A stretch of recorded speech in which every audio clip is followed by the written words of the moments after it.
Hi friends, மாம்பழ season ஆரம்பிச்சிருச்சு. மாம்பழத்தை வீட்டில் பழுக்க வைக்கிறதே ஒரு பெரிய ப்ராசஸ்ன்னு சொல்லி நான் இதுக்கு முன்னாடி ஒரு வீடியோ போட்டிருந்தேன். நீங்கள் அந்த வீடியோ இன்னும் பார்க்கலன்னா நான் டிஸ்கிரிப்ஷனில் லிங்க் கொடுக்குறேன் பாருங்கள். ஸோ இப்போ நம்ம அந்த மாம்பழத்தை பழுக்க வச்சதுக்கப்புறமா அது எப்படி இருக்குது அப்படின்றத இன்னொரு வீடியோவில் ஷேர் பண்ணுறேன்னு சொன்னேன். அதுதான் இந்த வீடியோ. வாங்க நம்ம பேக் பண்ணி எடுத்து வச்ச அந்த மாம்பழம்லாம் எவ்வளோ அழகாக பழுத்திருக்கு அப்படிங்கிறத உங்கள் கூட ஷேர் பண்ணலாங்கிறதுக்காக தான் இந்த ஸ்வீட் வீடியோ. ஸோ நம்ம எந்த ஆர்டிஃபிஷியல் மெத்தடும் ஃபாலோ பண்ணாமல் ரொம்ப நேச்சுரலாக வீட்லேயே மாம்பழம் பழுக்க வைக்கிற ப்ராசஸ் இதுங்க.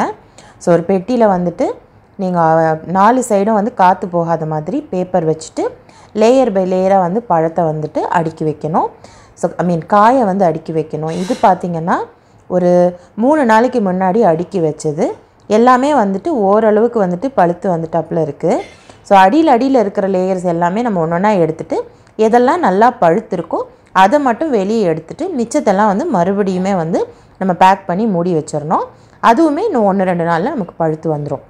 ஸோ பார்த்திங்கன்னா இந்த லேயர் பங்கனப்பள்ளி காய் நாங்கள் வச்சுருந்தோம்.